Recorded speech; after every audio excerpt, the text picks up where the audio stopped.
ప్రతిపాదనలు సమర్పిస్తున్నాం. అప్పుల గురించి మాట్లాడుతున్న ప్రతిపక్ష మిత్రులకు ఒక విషయం గుర్తు చేయదలుచుకున్నాను. మాకు 9.74 లక్షల కోట్ల రూపాయల అప్పులు మిగిల్చి వెళ్ళింది మీ ప్రభుత్వమే. మీరు చేసిన అప్పులు తీర్చడానికి మేము మళ్ళీ అప్పులు చేయాల్సిన పరిస్థితి తలెత్తింది. ఈ రోజు మేము అప్పుగా తెస్తున్న ప్రతి రూపాయి ఉత్పాదక వ్యయంలోకే వెళ్తుంది. అది రైతులు, మహిళలు, విద్యార్థులు, వృద్ధుల చేతుల్లోకి వెళుతుంది. గత ప్రభుత్వ నిర్వాహకాల వల్ల సకాలంలో జీతాలు కూడా వెళ్ళని దుస్థితి నుంచి ఇప్పుడు మా ప్రభుత్వం సమర్థ పాలనా విధానాలతో ఆర్థిక సుస్థిరత దిశగా అడుగులు వేస్తుంది. ఖర్చులు తగ్గించుకొని, వనరులు పెంచుకొని ఆర్థిక స్థిరత్వం దిశగా ప్రయాణిస్తుంది. సంక్షోభంలో ఉన్న రాష్ట్రాన్ని ఆకాంక్షల సాకారం దిశగా నడిపిస్తున్నాం. మా అభివృద్ధి వ్యూహంలో అత్యంత కీలకమైన సాగునీటి రంగానికి బడ్జెట్ అధిక ప్రాధాన్యతనిస్తుంది. మనం నిల్వ చేసే ప్రతి నీటి బొట్టు, పునరుద్ధరించే ప్రతి కాలువ, సాగునీరు అందించే ప్రతి ఎకరం ప్రజల జీవితాల్ని మారుస్తాయని బలంగా విశ్వసించే ప్రభుత్వం మాది. వాతావరణ మార్పులు, వర్షపాతంలో అనూహ్యమైన హెచ్చుతగ్గులు వంటివి ఋతుపవనాలపై పూర్తిగా భరోసాగా ఉండలేని పరిస్థితులు కల్పిస్తున్నాయి. అందుకే నీటి నిల్వ, సమర్థ పంపిణీపై ఎక్కువ దృష్టి పెట్టాం. కేవలం ప్రాజెక్టులు కడితే సరిపోదు. భవిష్యత్తు తరాలకు దీర్ఘకాలిక నీటి భద్రతను కల్పించేలా మన విధానాలు ఉండాలన్నది మా లక్ష్యం.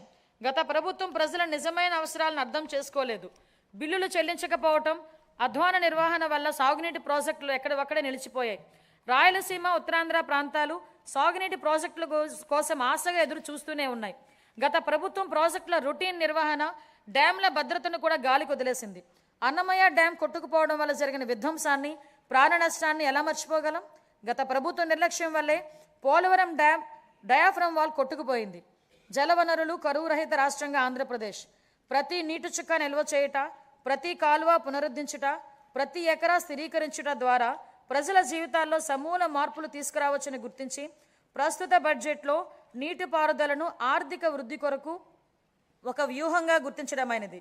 వాతావరణ మార్పులు మరియు అనిశ్చిత వర్షపాత నేపథ్యంలో కేవలం వర్షాధారంపై ఆధారపడటం సాధ్యం కాదు.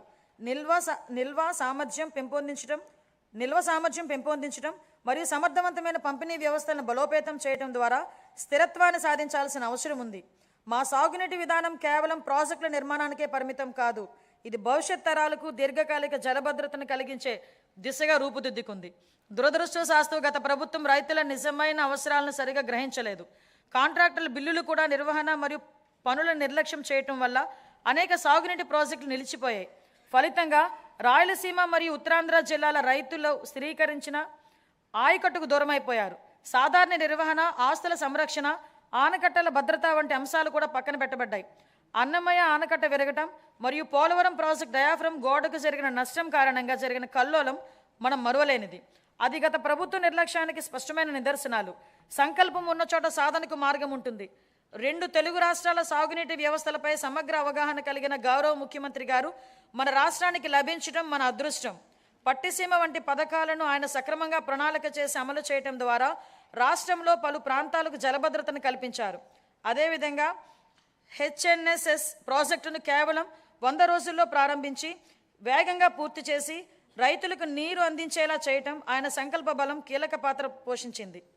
ఏవిఆర్ హంద్రీనీవా ద్వారా తొలిసారిగా సుమారు 45 టీఎంసీల కృష్ణా జలాలను విజయవంతంగా ఎత్తిపోతల చేసి రాయలసీమలో నీటి లభ్యతను గణనీయంగా మెరుగుపరిచాం. పోలవరం ప్రాజెక్టు విషయంలో పెండింగ్లో ఉన్న 5,000 కోట్ల బిల్లుల్ని చెల్లించి పనులను వేగవంతం చేశాం. డయాఫ్రమ్ గోడ నిర్మాణం ఇప్పటికే 91% పూర్తయింది. మొత్తం ప్రాజెక్టు పురోగతి 60% దాటింది. వెలుగొండ ప్రాజెక్ట్, బీఆర్ఆర్ వంశధార దశ 2, అలాగే వంశధార నాగావళి మరియు నాగావళి చంపావతి నదుల అనుసంధాన పనుల్లో సమాంతరంగా గణనీయమైన పురోగతి సాధించబడింది. అదే సమయంలో రాష్ట్ర వ్యాప్తంగా విస్తృత స్థాయిలో చేపట్టిన ఆపరేషన్ అండ్ మెయింటెనెన్స్ ఎస్డి